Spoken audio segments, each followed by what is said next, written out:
കൃഷ്ണ കൃഷ്ണ ഹരേ ഹരേ ഹരേ രാമ രാമ രാമ ഹരേ ഹരേ ഹരേ കൃഷ്ണ കൃഷ്ണ കൃഷ്ണ ഹരേ ഹരേ ഹരേ രാമ രാമ ഹരേ ഹരേ ഹരേ കൃഷ്ണ കൃഷ്ണ കൃഷ്ണ ഹരേ ഹരേ ഹരേ രാമ രാമ ഹരേ ഹരേ ഹരേ കൃഷ്ണ കൃഷ്ണ കൃഷ്ണ ഹരേ ഹരേ ഹരേ രാമ രാമ ഹരേ ഹരേ ഹരേ കൃഷ്ണ കൃഷ്ണ കൃഷ്ണ ഹരേ ഹരേ ഹരേ രാമ രാമ ഹരേ ഹരേ ഹരേ കൃഷ്ണ കൃഷ്ണ കൃഷ്ണ ഹരേ ഹരേ ഹരേ രാമ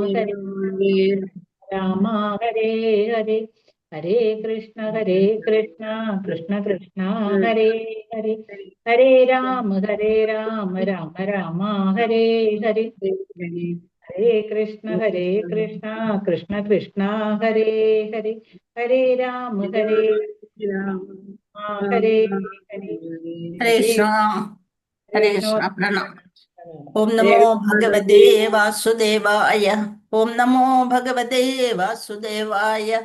ഓം നമോ ഭഗവതേ വാസുദേവായ. ഓം അജ്ഞാനതിമിരാന്തസ്യ ജ്ഞാനാഞ്ജനശലാകയാ ചക്ഷുരുന്മീലിതം യേന തസ്മൈ ശ്രീഗുരവേ നമഃ. ശ്രീചൈതന്യമനോഭീഷ്ടം സ്ഥാപിതം യേന ഭൂതലേ സ്വയം രൂപകഥാ മഹ്യം ദദാതി സ്വപദാന്തികം. വന്ദേഹം ശ്രീഗുരോൻ ശ്രീയുതപദകമലം ശ്രീഗുരോൻ വൈഷ്ണവാംശ ശ്രീരൂപം സാഗ്രജാതം സഹഗണ രഘുനാഥാനിതം തം സജീവം സാദ്വൈതം സാവധൂതം പരിജനസഹിതം കൃഷ്ണചൈതന്യദേവം ശ്രീരാധാകൃഷ്ണപാദാൻ സഹഗണ ലളിതാ ശ്രീവിശാഖാംനിദാംശ. ഹേ കൃഷ്ണ കരുണാ സിന്ധോ ദീനബന്ധോ ജഗത്പദേ ഗോപേശ ഗോപികാന്ത രാധാകാന്ത നമോസ്തുതേ. തപ്ത കാഞ്ചന ഗൗരാംഗീ രാധേ വൃന്ദാവനേശ്വരി വൃഷഭാനുസുതേ ദേവി പ്രണമാമി ഹരിപ്രിയേ. വാഞ്ചകൽപതരുഭ്യശ്ച കൃപാസിന്ധുഭ്യ ഏവ ച പതിതാനാം പാവനേഭ്യോ വൈഷ്ണവേഭ്യോ നമോ നമഃ. ജയ ശ്രീകൃഷ്ണ ചൈതന്യ പ്രഭു നിത്യാനന്ദ ശ്രീ അദ്വൈത ഗദാധര ശ്രീവാസാദി ഗൗരഭക്തവൃന്ദ. നമ ഓം വിഷ്ണുപാദായ കൃഷ്ണപൃഷ്ഠായ ഭൂതലേ ശ്രീമതേ ജയപതാക സ്വാമിനിധി നാമിനെ. നമാചാര്യപാദായ നിതായ കൃപാപ്രദായിനെ ഗൗരഗദാദാമദായ നഗരഗ്രാമതാരിണേ. നമ ഓം വിഷ്ണുപാദായ കൃഷ്ണപൃഷ്ഠായ ഭൂതലേ ശ്രീമതേ ഭക്തിവേദാന്ത സ്വാമിനിധി നാമിനെ. നമസ്തേ സാരസ്വതേ ദേവേ ഗൗരവാണി പ്രചാരിണേ നിർവിശേഷ ശൂന്യവാദി പാശ്ചാത്യദേശത്താരിണേ. ജയ ശ്രീകൃഷ്ണ ചൈതന്യ പ്രഭു നിത്യാനന്ദ ശ്രീ അദ്വൈത ഗദാധര ശ്രീവാസാദി ഗൗരഭക്തവൃന്ദ. ഹരേ കൃഷ്ണ കൃഷ്ണ കൃഷ്ണ ഹരേ ഹരേ ഹരേ രാമ രാമ രാമ ഹരേ ഹരേ ഹരേ കൃഷ്ണ കൃഷ്ണ കൃഷ്ണ ഹരേ ഹരേ ഹരേ രാമ രാമ രാമ ഹരേ ഹരേ ഹരേ കൃഷ്ണ കൃഷ്ണ കൃഷ്ണ ഹരേ ഹരേ ഹരേ രാമ രാമ രാമ ഹരേ ഹരേ. ജയ ജയ ഭാഗവത ദേവ ജയ ജയ ഭാഗവത.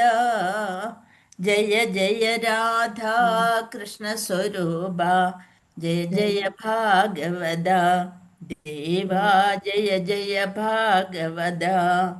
നിഗമകൽപതരോർഗളിതം ഫലം സുഖമുഖാദമൃതദ്രവ സംയുതം പിബത ഭാഗവതം രസമാലയം മുഹുരഹോ രസികാ ഭുവി ഭാവുക.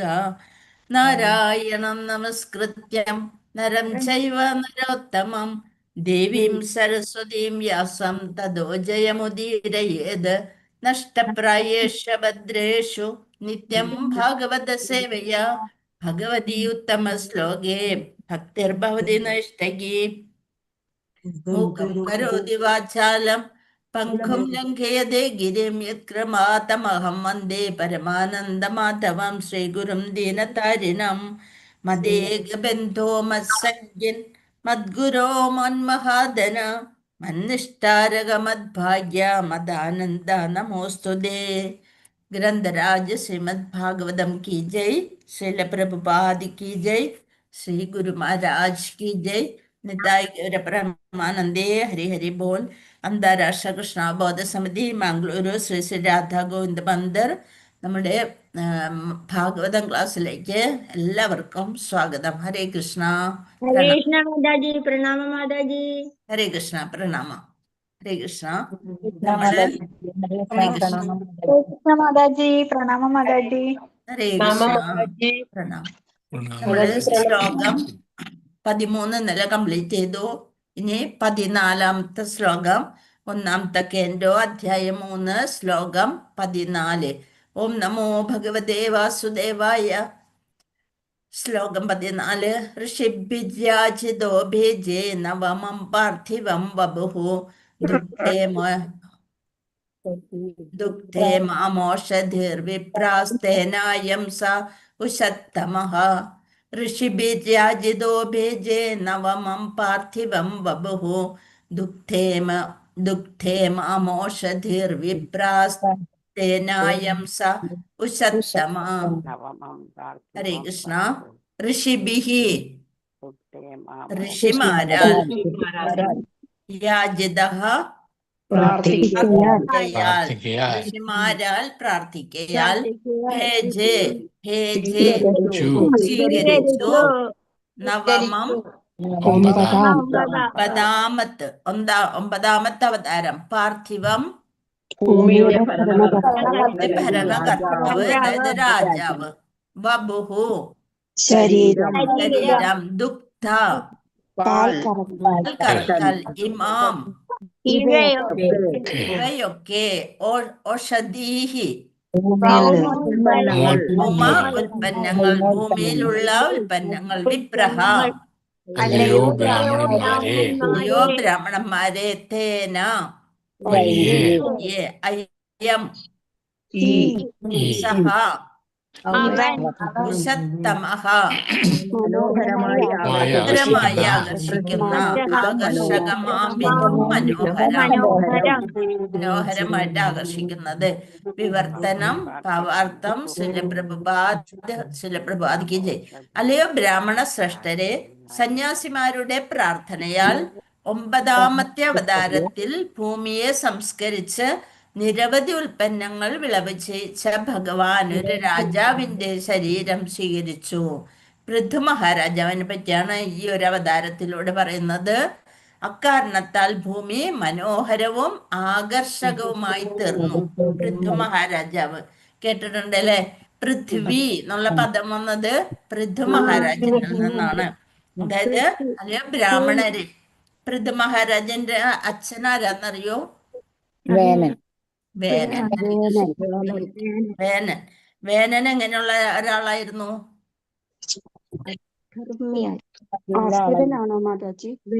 ദുഷ്ടനായ ഒരു മഹാരാജാവായിരുന്നു വേനൻ. അതായത് ബ്രാഹ്മണരോട് പറയണം, അല്ലയോ ബ്രാഹ്മണരെ, വേനൻ എന്ന ദുഷ്ടനായ രാജാവിന്റെ അധർമ്മം സഹിക്കാൻ സാധിക്കാതെ ഋഷിമാരുടെ ശാപത്താലാണ് ആര് മരിച്ചത്? വേനൻ ഇല്ലാതായി. ഋഷിമാര് ശപിച്ചു. എന്താ കാരണം? ഭൂമിയില് വേദങ്ങളൊന്നും ആരും പറയാൻ പാടില്ല, യജ്ഞമൊന്നും നടത്താൻ പാടില്ല, അങ്ങനെയൊക്കെയുള്ള ഒരു അസുര സ്വഭാവത്തോടു കൂടിയ രാജാവായിരുന്നു വേനൻ. ആദ്യം നല്ലതൊക്കെ ആയിരുന്നു, പക്ഷെ ഒരു ബ്രാഹ്മണൻ വന്നിങ്ങനെ ഉപദേശിച്ചപ്പോൾ അതിനനുസരിച്ച് മാറി. അതായത് അങ്കനും സുനീത, അംഗരാജാവും സുനീതയുടെയും മകനായിരുന്നു വേനൻ. ധാർമ്മിക മൂല്യങ്ങളൊക്കെ ഉപേക്ഷിച്ച് ആരും വേദങ്ങൾ പഠിക്കരുത്. നമുക്ക് അത്രയധികം വിശദമായിട്ട് ഇതിൽ പറയേണ്ട ആവശ്യമില്ല, എന്നാലും ജസ്റ്റ് ഇതൊക്കെ ഏറ്റവും പ്രധാനപ്പെട്ട കാര്യങ്ങളാണ്, അതുകൊണ്ട് ജസ്റ്റ് ഒന്ന് കഥ പറയാന്ന് മാത്രം. ധാർമ്മിക മൂല്യങ്ങളും ഒന്നും ഉപേക്ഷിച്ചിട്ട്, എല്ലാം ഉപേക്ഷിച്ച് ആരും വേദങ്ങൾ പഠിക്കരുത്, യജ്ഞമൊന്നും നടത്തരുത്, ദേവന്മാരെ ആരാധിക്കരുത്. ആരാധിക്കണം എന്നുണ്ടെങ്കിൽ എന്നെ, അതായത് വേനനെ ആരാധിച്ചോളാനൊക്കെ പറഞ്ഞിട്ട് അവര് ഋഷിമാരെയും മുനിമാരെയും ഒക്കെ ദ്രോഹിക്കാൻ തുടങ്ങി. ഹരേ കൃഷ്ണ. പത്മിനി മാതാജി മ്യൂട്ട് ചെയ്യും, എല്ലാരും മ്യൂട്ട് ചെയ്തേക്ക് കേട്ടോ. ഹരേ കൃഷ്ണ. അപ്പൊ രാജാവിനെ ആരാധിക്കണം എന്നുണ്ടെങ്കിൽ രാജാവിന്, അതായത് വേനന് ആരാധിച്ചോളാൻ പറഞ്ഞ് ഞാൻ എന്ന അഹങ്കാര ബുദ്ധിയോടുകൂടി വേനൻ അവിടെ അങ്ങനെ രാജാവായിട്ട് പരിലസിക്കണ സമയത്ത് മുനിമാരെന്ത് ചെയ്തു? മുനിമാർക്കൊക്കെ ദേഷ്യായി. വേദങ്ങളൊന്നും ആരും പഠിക്കരുത്, യജ്ഞം ചെയ്യരുത് എന്നൊക്കെ പറഞ്ഞപ്പോ ദർഭപ്പുല്ല് കൊണ്ട്, അവർക്ക് അന്നൊക്കെ അത്രയും ശക്തി ഉണ്ടായിരുന്നു അവരെ മന്ത്രങ്ങൾക്ക്. അങ്ങനെ വേനന് മുനിമാര് അല്ലെ ഋഷീശ്വരന്മാര് കൊന്നുകളഞ്ഞു. അപ്പൊ രാജാവില്ലാതെ വന്നു. അതേസമയം ഇവരെ കൊന്നിട്ട് ആ ഋഷിമാർക്കോ മുനിമാർക്കോ രാജാവാകണമെന്ന് യാതൊരു ചിന്തയും ഉണ്ടായിരുന്നില്ല. അവർക്ക് ഭൂമിയെ രക്ഷിക്കണം എന്നുള്ളൊരു ചിന്ത മാത്രമാണ് ഉണ്ടായത്. അപ്പോൾ അവരുടെ പ്രാർത്ഥന കൊണ്ട് എന്തായി? ഭഗവാൻ തന്നെ അവർക്ക് അതിനുള്ള കഴിവ് കൊടുത്തു. അങ്ങനെ രാജാവില്ലാതെ വന്നപ്പോൾ വീണ്ടും അക്രമമൊക്കെ വർദ്ധിച്ചു, കവർച്ച കൂടി. അങ്ങനെ വീണ്ടും ജനങ്ങള് ഈ മഹർഷിമാരെ തന്നെ അഭയം പ്രാപിച്ചു. അപ്പൊ ഈ മഹർഷിമാരെ ശരണം പ്രാപിച്ചപ്പോൾ വേനന്റെ ശരീരം, അപ്പൊ വേനനാണെന്നുണ്ടെങ്കിൽ കല്യാണം കഴിച്ചിട്ടില്ല, അപ്പൊ മക്കളില്ല. അപ്പൊ പിന്നെ രാജ്യത്ത് അവകാശമില്ലാത്തൊരവസ്ഥ വന്നു. പക്ഷേ ഈ മുനിമാരാണെന്നുണ്ടെങ്കിൽ എന്നാൽ ഇയാളെ കൊന്നു കഴിഞ്ഞാൽ ഞങ്ങൾക്ക് രാജ്യം വേണം, അങ്ങനെ ഒരു ചിന്ത അവർക്കില്ല. അവർക്ക് നല്ല സൽഭരണം ഇവിടെ ഉണ്ടാവണം എന്നുള്ളൊരു ചിന്ത മാത്രമേ ഉണ്ടായുള്ളൂ. അപ്പൊ അതുകൊണ്ട് അവരെന്ത് ചെയ്തു?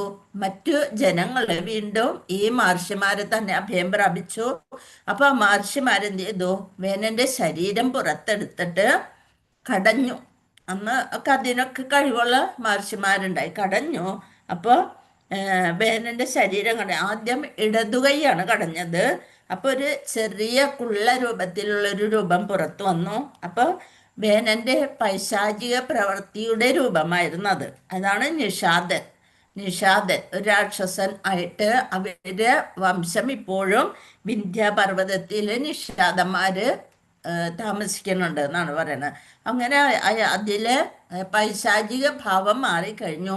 ഇനി വേനന്റെ വീണ്ടും വലത് കൈ കടഞ്ഞപ്പോൾ അതായത് ദിവ്യമായ ഒരു സുന്ദര രൂപം, വളരെ തേജസ്സോടു കൂടിയ ഒരു സുന്ദര രൂപം പുറത്തു വന്നു. അതാരായിരുന്നു?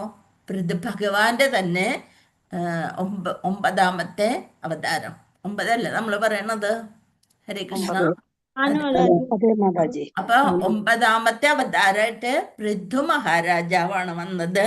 അതാണ് പൃഥു. അതായത് ഭൂമിദേവി അപ്പൊ ആകെ എല്ലാം കൊണ്ടും എല്ലാ ഐശ്വര്യങ്ങളും ഉള്ളിലേക്ക് വലിച്ച് ഭൂമിദേവി വരണ്ടുണങ്ങിയൊക്കെ ഇരിക്കുകയായിരുന്നു. അങ്ങനെ ഭൂമിദേവി ഇവിടെ നിന്ന് രക്ഷപ്പെടുന്ന ഇതായിരുന്നു. ആ സമയത്താണ് പൃഥു മഹാരാജാവ് ഭൂമിദേവിയുടെ പിന്നാലെ പോയിട്ട് ഭൂമിദേവിന് എന്ത് ചെയ്തു? എല്ലാ ഐശ്വര്യങ്ങളും ഉള്ളിലേക്ക് വെച്ചെന്ന ഭൂമിയെ പിന്തുടർന്ന് ഭൂമിയെ ഉഴുതുമറിച്ച് ഫലഭൂയിഷ്ടമാക്കി. അതാണ് ബേജേ നവമം പാർത്ഥിവം വബുഹു ദുക്തേ മാമോഷധീർ.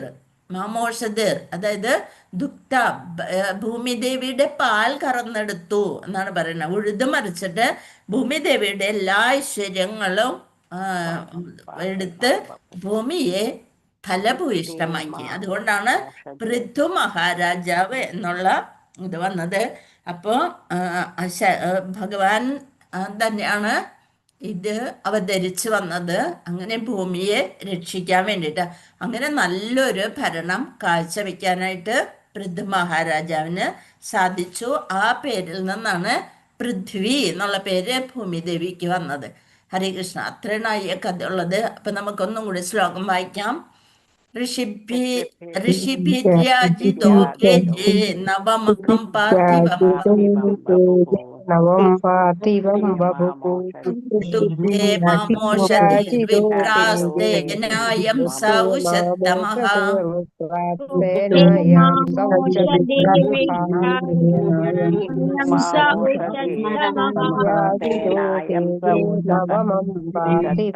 എല്ലാരും മ്യൂട്ട് ചെയ്ത് വയ്ക്കാം.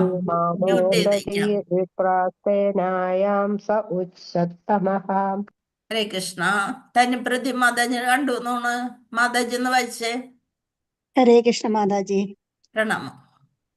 ഓം നമോ ഭഗവതേ വാസുദേവായ. ഋഷിഭിര്യാചിതോ ഭേജേ നവമം പാർത്ഥിവം വപുഃ दुक्ते मामोषधीर्विप्रास्ते न्यायं स उषत्तमः. हरे कृष्ण माता जी. താങ്ക് യു മാതാജി. ഹരേ കൃഷ്ണ. നേരെ വായിക്കാം. രാജി മാതാജി വായിച്ചോളൂ. ऋषिभिर्याचितो बेजे नवमं पार्थिवं वपुः दुःखे मामोषधीर्विप्रा तेनायं स उषत्तमः. ഹരേ हरे കൃഷ്ണ. कृष्ण. ഉഷത്തമ ഹരേ കൃഷ്ണ മാതാജി, ഞാൻ മനോഹരമായി. വായിക്കട്ടെ? സന്ധ്യ മാതാജി വായിച്ചോളൂ. ഹരേ കൃഷ്ണ മാതാജി. കൃഷിഭിര്യാചിതോ പേജേ നവമം പാർത്ഥിവം വപു ദുക്തേ മാമോഷധീർവിപ്രാസ്തേനായം സ ഉഷത്തമഃ. ഹരേ ഹരേ കൃഷ്ണ. കൃഷ്ണ. Thank you. എല്ലാരും നന്നായിട്ട് വായിക്കാൻ പഠിച്ചു കഴിഞ്ഞ് ഹരേ കൃഷ്ണ. വലിയ സന്തോഷം കേട്ടോ. ഹരേ കൃഷ്ണ. വിവർത്തനം. അല്ലയോ ബ്രാഹ്മണ ശ്രേഷ്ഠരെ, സന്യാസിമാരുടെ പ്രാർത്ഥനയാൽ 9ാമത്തെ അവതാരത്തിൽ ഭൂമിയെ സംസ്കരിച്ച് നിരവധി ഉൽപ്പന്നങ്ങൾ വിളവ് ചെയ്യിച്ച ഭഗവാൻ ഒരു രാജാവിൻ്റെ, അതായത് പൃഥുവിൻ്റെ ശരീരം സ്വീകരിച്ചു. ഭഗവാൻ തന്നെ എൻ്റെ അവതാരമായിട്ട് വേനന്റെ മകനായിട്ട് പൃഥു മഹാരാജാവ് സംജാതനായി. അക്കാരണത്താൽ ഭൂമി മനോഹരവും ആകർഷകവുമായി തീർന്നു. ഹരേ കൃഷ്ണ. പൃഥു മഹാരാജാവിന്റെ ആഗമനത്തിന് മുമ്പ് മുൻ രാജാവിന്റെ, അതായത് പൃഥുവിന്റെ പിതാവിന്റെ, അതാണ് വേനൻ, ദുർവൃത്തമായ ജീവിത നിമിത്തം ദുർഭരണം എന്ന മഹാനാശമായിരുന്നു നിലവിലുണ്ടായിരുന്നത്. ദുർഭരണമായിരുന്നു വേനന്റെ ഭരണം. ധിഷണാശാലികളായ, എന്താണ് ധിഷണം? ധിഷണാശാലി, ആലോചനാശേഷിയുള്ള, ബുദ്ധിശക്തി കൂടുതലുള്ള ധിഷണാശാലികളായ വ്യക്തിഗണങ്ങൾ ഭഗവാന്റെ അവതാരത്തിനായി പ്രാർത്ഥിച്ചു എന്ന് മാത്രമല്ല, ആ മുനിശ്രേഷ്ഠന്മാര് ഭഗവാന്റെ അവതാരത്തിനായി പ്രാർത്ഥിച്ചു. അത് മാത്രമല്ല, മുൻ രാജാവിനെ സിംഹാസന ഭ്രഷ്ടനാക്കുകയും ചെയ്തു. മുൻ രാജാവിനെ തങ്ങൾക്ക് ആ സ്ഥാനം അലങ്കരിക്കാനുള്ള യോഗ്യതയില്ല എന്ന് പറഞ്ഞ് ആ സിംഹാസനത്തിൽ നിന്ന് മാറ്റി. ശരിക്കും മുന്നൊക്കെ എങ്ങനെയായിരുന്നു? രാജാവ് ആ വിശ്വത്തിന്റെ പ്രജകളെ സംരക്ഷിക്കേണ്ടവനാണ്. അദ്ദേഹം രാജാവുമായിരിക്കണം, ഋഷിതുല്യനുമായിരിക്കണം. അങ്ങനെയാണ് വേണ്ടത്. അതുകൊണ്ടാണ് മുന്നത്തെ രാജാക്കന്മാരൊക്കെ എന്ത് പറയാ? രാജർഷി, രാജാവ്, ഋഷി തുല്യൻ. എല്ലാം മറ്റുള്ളവർക്ക് മുൻഗാമിയായിരിക്കണം. മറ്റുള്ളവരൊക്കെ നല്ല ഗുണങ്ങള് അനുസരിച്ചുകൊണ്ട് ജീവിച്ച് പ്രജകളെ പരിപാലിക്കേണ്ടതായിരിക്കണം രാജാവ്. അപ്പൊ പ്രജകളുടെ സർവക്ഷേമവും സംരക്ഷണവും പരിപാലിക്കുക എന്നത് രാജാവിന്റെ കർത്തവ്യമാകുന്നു, അല്ലെ? ഇപ്പോഴത്തെ ഭരണകർത്താക്കൾ എന്താണ്? ഇതൊന്നും ശ്രദ്ധിക്കാതെ അവരുടെ കീശ വലുതാക്കണ തരത്തിൽ ഭരിക്കുന്നു. തൻ്റെ കർത്തവ്യ നിർവഹണത്തിൽ രാജാവിൻ്റെ ഭാഗത്തു നിന്നും എന്തെങ്കിലും ഉപേക്ഷ എപ്പോഴെങ്കിലും ഉണ്ടായാൽ വിവേകവർഗത്തിൽ ചേർന്ന വ്യക്തികൾ നിശ്ചയമായും അദ്ദേഹത്തെ സിംഹാസന ഭ്രഷ്ടനാക്കണം. നമ്മൾക്കൊന്നും ഇപ്പം അതിനുള്ള കഴിവൊന്നുമില്ല. പ്രജകളുടെ വോട്ട് കിട്ടിയിട്ടാണെങ്കിലും കൂടി അതൊന്നും അവർ സമ്മതിക്കില്ല, അല്ലെ? ഇവിടെ എന്താണ്? കൃത്യമായിട്ട് ആ വിവേകത്തിലുള്ള വ്യക്തികള് എങ്ങനെയുള്ള ദുഷ്ടനായ രാജാവിനെ സിംഹാസനം ഭ്രഷ്ടനാക്കണം. എങ്കിലും പൊതുജനക്ഷേമാർത്ഥമായ നിരവധി കർത്തവ്യങ്ങൾ ഉള്ളതാകയാൽ ധിഷണാശാലി ഗണത്തിലുള്ളവർ രാജകിരീടം കൈയാളുകയുമില്ല.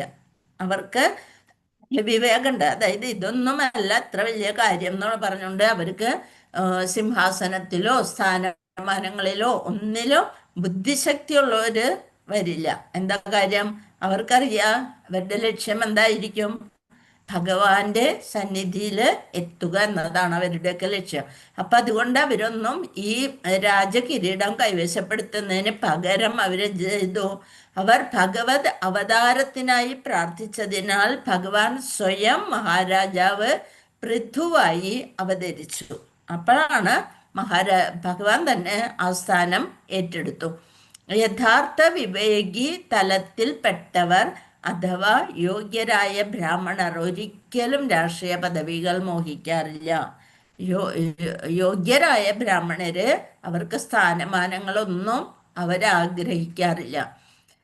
പൃഥു മഹാരാജാവ് നിരവധി ഭൗമോൽപ്പന്നങ്ങൾ, ഭൂമിയിൽ നിന്ന് പല ഉൽപ്പന്നങ്ങളും ഖനനം ഉത്ഖനനം ഉഴുതുമറിച്ച് ഭൂമിയെ സമ്പുഷ്ടമാക്കി ഉത്ഖനനം ചെയ്തെടുക്കുകയും അപ്രകാരം ഒരു ഉത്തമ രാജാവായി പ്രജകളെ സന്തോഷിപ്പിച്ചു എന്ന് മാത്രമല്ല ഭൂമിയെ ആകെ മനോഹരവും ആകർഷകവുമാക്കി തീർക്കുകയും ചെയ്തു.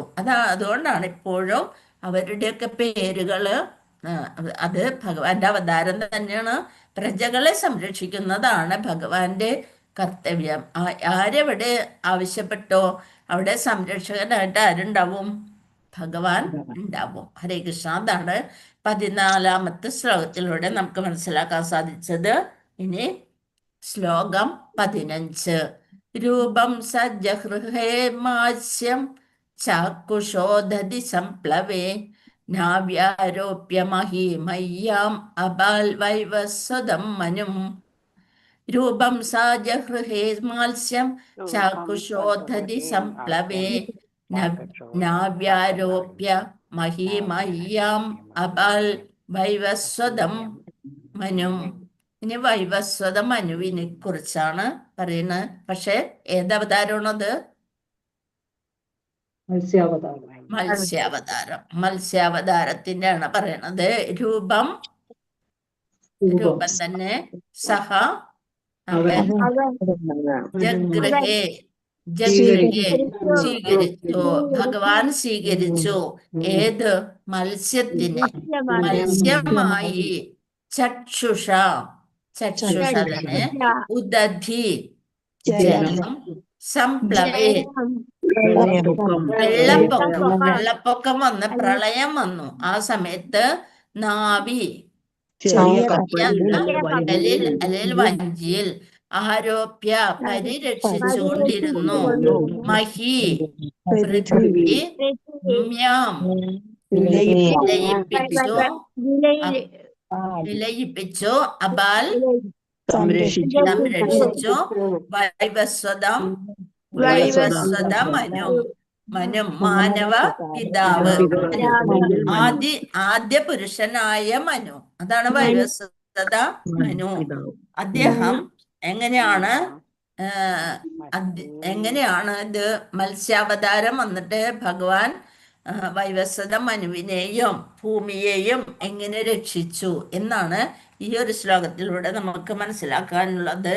അതായത് വളരെ കാലം മുമ്പ് ലോകം മുഴുവൻ തിന്മയാൽ നിറഞ്ഞു. തിന്മ തന്നെയായിരുന്നു. അപ്പൊ ഒരു മഹാപ്രളയം വരും എന്നുള്ളതാണ് വിധിക്കപ്പെട്ടു. ഭഗവാൻ ഒരു ചെറിയ മത്സ്യരൂപത്തില് മഹാരാജാവ് മനുവിന്റെ വൈവസ്വത മനുവിന്റെ കൈകളില് പ്രത്യക്ഷപ്പെട്ടു. ആ കഥയൊക്കെ അറിയണേണ് അല്ലെ? അറിയില്ലേ അത്? വൈവസ്വത മനുവിന്റെ പേര്, ആ മുനിയുടെ പേര്, മുനിയുടെ പേര്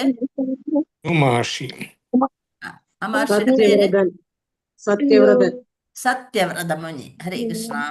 സത്യവ്രതൻ, അതായത് അദ്ദേഹം ഒരു വിഷ്ണു ഭക്തനായ രാജാവ്.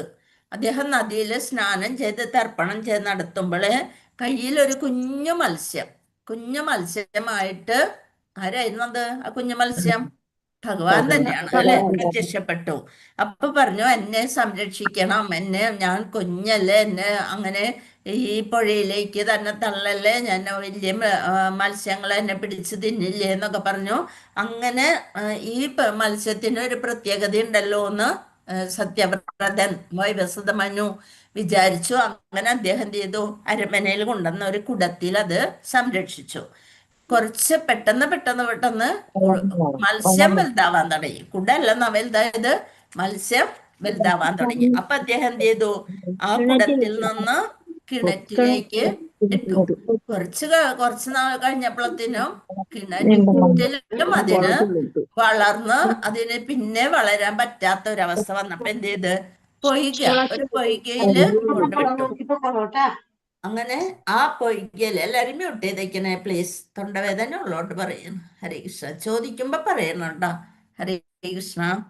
അപ്പൊ പുഴയിൽ കൊണ്ടിട്ടിട്ട് അവിടെയും ഈ മത്സ്യം പെട്ടെന്ന് വലുതായി. അപ്പൊ രാജാവിന് തന്നെ മനസ്സിലായി ഇതൊന്നും ഈ പുഴയെ കൊണ്ടും ഈ മത്സ്യത്തിന് താങ്ങാനുള്ള ശേഷിയില്ല എന്ന് മനസ്സിലായപ്പോൾ അദ്ദേഹം അത് പുഴ കഴിഞ്ഞാൽ പിന്നെ ഏറ്റവും വലുതേതാ? നദി കടല് നദിയിൽ നിന്ന് പിന്നെ എവിടേക്ക് പോകും? സമുദ്രത്തിൽ നിക്ഷേപിച്ചു. അപ്പോ ഇതാണെന്നുണ്ടെങ്കിൽ ആറാമത്തെ മന്വന്തരം, ചക്ഷുഷ മന്വന്തരം. അതാണ് ഇവിടെ ചക്ഷുഷ മന്വന്തരം എന്ന് പറയുന്നത്. ചക്ഷുഷ മന്വന്തരത്തിന്റെ അവസാന സമയത്തായിരുന്നു. അങ്ങനെയായിരുന്നു ആ സമയത്ത് ബ്രഹ്മാവ് നിദ്രയിലായിരിക്കുന്ന സമയത്ത് ബ്രഹ്മാവിന്റെ മുഖത്ത് നിന്ന് വേദങ്ങൾ മോഷ്ടിച്ച് ഒരാള് പോയി. അയാളുടെ പേരറിയോ? ഹയഗ്രീവൻ. കൃഷ്ണ. ഹയഗ്രീവൻ എന്ന അസുരൻ എന്ത് ചെയ്തു? വേദങ്ങൾ 4 മോഷ്ടിച്ചുകൊണ്ട് സമുദ്രത്തിനടിയിലേക്ക് പോയി. അപ്പൊ ഇതിനൊക്കെ മുന്നേ തന്നെ ആര് കാര്യങ്ങള് റെഡിയാക്കണ്ടായിരുന്നു? ഭഗവാൻ ഇതൊക്കെ മനസ്സിലാക്കിയിട്ടുണ്ടായിരുന്നു അല്ലെ. അപ്പൊ ബ്രഹ്മാവ് ആരുടെ അടുത്താണ് സങ്കടം പറയുക? ഭഗവാന്റെ അടുത്ത് ചെന്ന് സങ്കടം പറഞ്ഞു. അപ്പൊ ഭഗവാൻ പറഞ്ഞു, ശരി, നമുക്ക് സമാധാനം ഉണ്ടാക്കാം എന്ന് പറഞ്ഞു. അങ്ങനെ കടലിനകത്താണ് ഈ അസുരൻ പോയി ഒളിച്ച് കളഞ്ഞത്. അങ്ങനെ ബ്രഹ്മാവ് ഭഗവാനിൽ സങ്കടം പറഞ്ഞു. ഭഗവാൻ ആശ്വസിപ്പിച്ചു.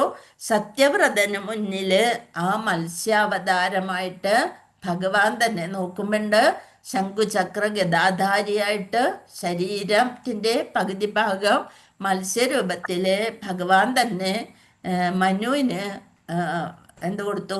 ദർശനം കൊടുത്തു. എന്നിട്ട് പറഞ്ഞ്, ഇപ്പൊ അടുത്ത് തന്നെ 7 ദിവസത്തിനകത്ത് പ്രളയം വരും. ആ പ്രളയ സമയത്ത് എല്ലാം നഷ്ടപ്പെടും, പക്ഷെ വേദങ്ങൾ ഞാൻ കൊണ്ടുവരും. അപ്പൊ പറഞ്ഞു, ഭഗവാനെ, എനിക്ക് ആ പ്രളയം ഒന്ന് കാണണം എന്ന് പറഞ്ഞുകൊണ്ട് അല്ലെ. അപ്പോഴാണ് ആ പ്രളയം കാണുന്നതും സപ്തർഷികള് വൈവസ്വത മനു മാത്രമാണ് രക്ഷപ്പെട്ട ആ പ്രളയത്തിൽ പൊങ്ങിത്താണ്. അങ്ങനെ രക്ഷപ്പെടാനായിട്ട് ഒരു തോണി വരും അല്ലെ. ഭൂമി തോണിയുടെ ആകൃതിയിൽ ഭൂമി വന്ന് അതില് സപ്തർഷികളും വൈവസ്വത മനുവും അതിൽ കയറിയിരിക്കും.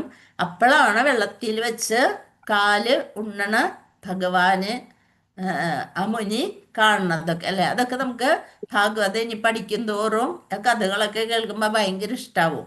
ആ സമയത്ത് ഒന്നും കൂടി വിവരിച്ചൊക്കെ പറയും. അങ്ങനെ എന്ത് ചെയ്തു? ഹയഗ്രീവന്റെ അടുത്ത് പോയി. അപ്പൊ ആ മത്സ്യം ഈ ബോട്ടിനെ നിയന്ത്രിച്ചുകൊണ്ട് ഈ വെള്ളപ്പൊക്കത്തിലും കൊടുങ്കാറ്റിലും ഒക്കെ ബോട്ടിനെ നിയന്ത്രിച്ച്, ബോട്ട് എന്താണ്? ഭൂമി തന്നെയാണ്. ആ ബോട്ടിനെ നിയന്ത്രിച്ച് ചളിക്കുണ്ടിലേക്ക് പോയി ആരെ കൊന്നു? ഹയഗ്രീവനെ കൊന്ന് വേദങ്ങളും എടുത്ത് വന്നു. ഹരേ കൃഷ്ണ. അതാണ് ഈ ഒരു ശ്ലോകത്തിലൂടെ പറയുന്നത്. രൂപം സാജഹൃഹേ മാത്സ്യം ചക്കുശോധതി സംപ്ലവേ ഉദധി. വെള്ളപ്പൊക്കം വരെയാണ്. ജലം ഉദധി, ജലം. സംപ്ലവേ, വെള്ളപ്പൊക്കം വന്ന് പ്രളയം വന്നപ്പോള് നാവി, ചെറിയ കപ്പലിൽ, വഞ്ചിയിൽ, ആരോപ്യ അതിൽ പരിരക്ഷിച്ചുകൊണ്ട് മഹി, പൃഥ്വിയെ ഒരു ഭൂമിയെ ഒരു ബോട്ടിന്റെ മാതൃകയിലായിട്ട് വിലയിപ്പിച്ചു. അപ്പാൽ എന്നിട്ട് എന്ത് ചെയ്തു? സംരക്ഷിച്ചു വൈവസ്വത മനുവിനെയും, അതായത് മാനവ പിതാവ്, ആദ്യ പിതാവിനെയും ആര് സംരക്ഷിച്ചു? ഭഗവാൻ സംരക്ഷിച്ചു. അതാണത്. രൂപം സാജഹൃഹേ മാത്സ്യം ചക്കുശോധതി സംപ്ലവേ നാവ്യാരോപ്യ മയ്യാമപാൽ വൈവസ്വതം മനും. നേരത്തെ വായിക്കാത്തൊരു 3 പേര് വസ്നമാതജി വായിച്ചോളൂ. കഴിഞ്ഞിട്ട് ലീലമാതാജി കേട്ടോ. രൂപം സജഗൃഹേ മാത്സ്യം ചക്ഷുഷോദതി സംപ്ലവേ നാവ്യാരോപ്യ മഹീമയ്യാം അപാവൈവസ്വതം മനും. കൃഷ്ണമാതാജി. ഹരേ കൃഷ്ണ. കൃഷ്ണമാതാജി വായിക്കട്ടെ. ഗിരിജ മാതാജി വായിച്ചോ. രൂപം നമോ ഭഗവതേ വാസുദേവായ. രൂപം സ ജഹ്യേ മാത്സ്യം ചക്ഷുഷോദതി സംപ്ലവേ നവ്യാരോപ്യ മഹീമയധ്യമപാൽ വൈവസ്വതം മനം താങ്ക് യു മാതാജി. ഹരേ കൃഷ്ണ. ഇന്നൊരു ശ്ലോകം കൂടി എടുക്കണം എന്ന് വിചാരിച്ചാണ്. സമയായി. ക്ലാസ് ഉണ്ട് നിങ്ങൾക്ക്? ഉണ്ടല്ലേ? Okay okay. അപ്പൊ നമുക്ക് നാളെ ഭാവാർത്ഥവും വിവർത്തനവും ഒക്കെ ഒന്നും കൂടി നാളെ പറയാം. ഹരേ കൃഷ്ണ. പ്രഭു ഒന്ന് വായിച്ചോളൂ, എന്നിട്ട് നമുക്ക് നിർത്താം. ഹരേ കൃഷ്ണ. പ്രഭു രൂപം പോയാ? സാ ജുഹേ ജുഹു മത്സ്യം ചാക്കു ശോരതി സംപ്ലവേ നാവ്യാരൂപു മഹിമയാപാൽ വൈവസ്വതം മനും. ഹരേ ഹരേ കൃഷ്ണ. കൃഷ്ണ. അത് ഇന്ന് നാളെ ആവുമ്പോഴത്തേനും ഈ ശ്ലോകം ഒരു 1-2 പ്രാവശ്യം ഒന്ന് വായിക്കുമ്പോ ഇത്തിരി ബുദ്ധിമുട്ടുള്ള വാക്കുകളാണ്. ഒന്നുകൂടി വായിക്കുമ്പോ അത് കിട്ടിക്കോളും. ഹരേ കൃഷ്ണ. വാഞ്ച കൽപ്പത